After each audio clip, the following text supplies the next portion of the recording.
If you want to make choppy ambient samples with Serum 2, follow this simple steps. First, pick a sample you want to chop.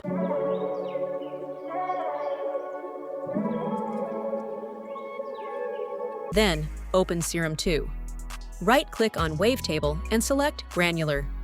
Drag your sample, right-click and select Auto Slice. This line affects how large chops will be. Then lower the attack, so chops are more instant but are not clicking. Set Scan to 0. Right-click Density and Length and set to BPM Sync. Density and length sets beginning or end of each chop. It's up to you how you set it. You can duplicate your sample and set it octave up for better effect.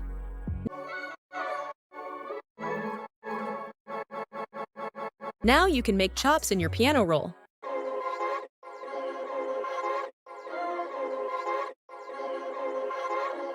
Now put some chords.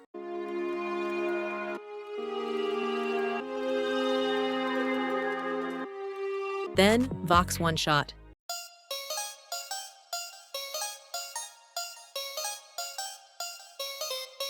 A bass.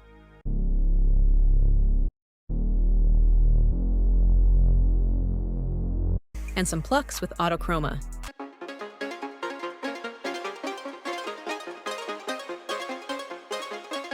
That's it.